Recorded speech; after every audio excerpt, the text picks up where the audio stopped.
চাকরির জাতীয়করণ সহ আনসার সদস্যদের বিভিন্ন দাবির আন্দোলনে কেন্দ্র করে সচিবালয়ের সামনে সংঘর্ষের সময় বৈষম্য বিরোধী আন্দোলনের অন্যতম সমন্বয়ক হাসান আবদুল্লাহ সহ ঢাকা বিশ্ববিদ্যালয়ের শিক্ষার্থীদের উপরে হামলার প্রতিবাদ জানিয়ে প্রতিবাদ সভা ও বিক্ষোভ মিছিল করেছেন টঙ্গীবাড়ি উপজেলা শিক্ষার্থীরা।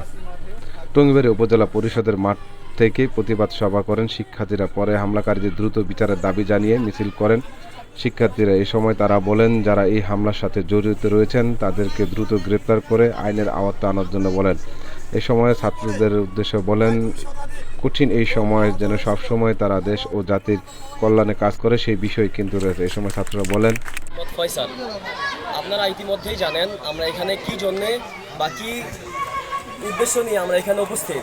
আপনারা জানেন যে এই বাংলাদেশের ফ্যাসিস্ট সরকারের পতনের পর যেই ধরনের কুচক্রী গোষ্ঠী দাবি আদায়ের লক্ষ্যে এই বন্যা কবলিত সময়ে এই ছাত্র জনতার উপর বা আমাদের সমন্বয়ক তার উপর কুচক্রীভাবে হামলা করে এবং আমাদের সমন্বয়ক আবদুল্লাহ হাসনাত ভাই খুব মারাত্মকভাবে আহত হন।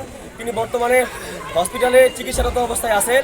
এখন আমাদের যে কর্মসূচি, আজকের কর্মসূচির মূল উদ্দেশ্য হচ্ছে আমরা সারা বাংলাদেশের স্বৈরাচারী সরকারের যে সমস্ত দালালরা এখনও সরকারি অধিদপ্তরে কর্মরত অবস্থায় আছেন তাদেরকে একমত হয়ে দলবদ্ধভাবে জানিয়ে দিতে চাই যে আমরা ছাত্র জনতা যেইভাবে এই ফাল্গুনে 2 গুণ হওয়ার কথা ছিল আমরা 10 গুণ হয়ে ফিরে এসেছি। আমরা জানিয়ে দিতে চাই যে পরবর্তীতে এই স্বাধীন বাংলাদেশে কোনো স্বৈরাচার ফ্যাসিস্ট সরকারের মতো যেন কেউ দুর্নীতি করতে না পারে। আমরা নতুন করে রক্ত যখন দিয়েছি, রাজপথ ভয়ভীতির জায়গা নয়। এইখানে দলবদ্ধভাবে দুর্নীতির বিরোধিতা করবেন না সবাই? এখানে বলার মতো কিছু না ছিল।